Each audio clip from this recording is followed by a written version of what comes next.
I think everybody knows this pretty well already, but Devilman Crybaby is a slice-of-life comedy masterpiece. Many of the themes this anime offers brings a lot of insight into the characters, which in return is a self-reflection towards real-life events and situations. Learning to love each other, learning to love yourself, because life is this fleeting entity consumed by time, are just some of the endless amount of conclusions many well-educated scholars have theorized. The story follows Akira, who is your typical scrawny Reddit moderator who joined the track team in order to get fit. His best friend, Miki, is always right next to him, rooting him on. You see, this is the obvious theme about the importance of friendship. In which you're right, she is always by his side, making sure he gets the best encouragement needed. Before Miki was in his life, to put it simple, he was a loser. A person who cared about other people more than himself. A lot of Miki's guidance went kinda something like this. Akira, in order to become a Chad, you must act like a Chad. And he was like, alright. One training montage later, and just like that, he becomes a swole beast in less than one episode. Miki is probably the strongest supporting character of the entire show, right next to Rio. Don't worry.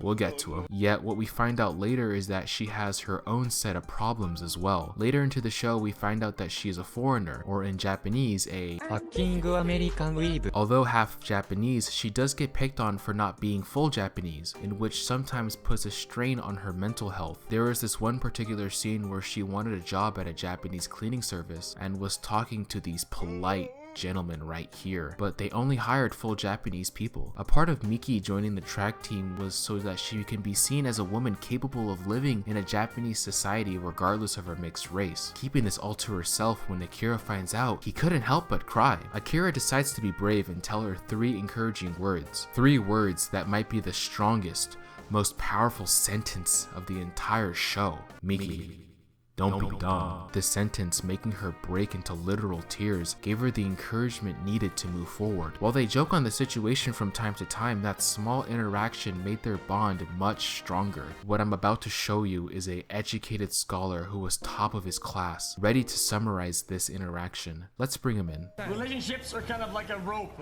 If you cut it, right, like you burn them, if you cut the rope, and when you tie it back together, it brings both ends closer together. That is the dumbest shit I've ever heard.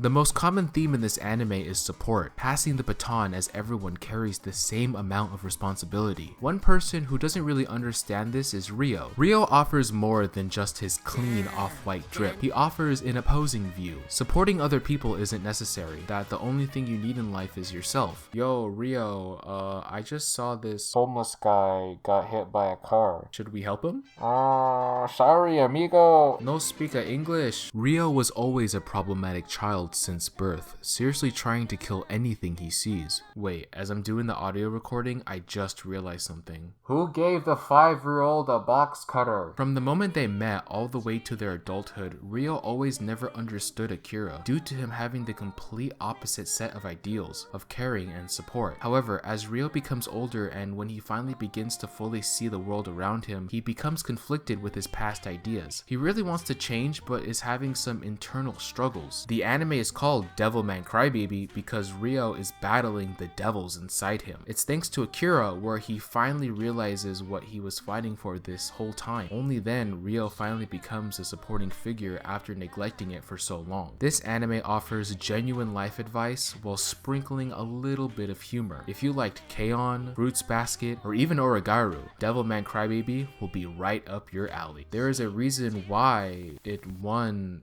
Anime of the Year in 2019? Dude, what's going on? This is freaking me out. Who are you guys? Haste! Hey! Help! Someone, please!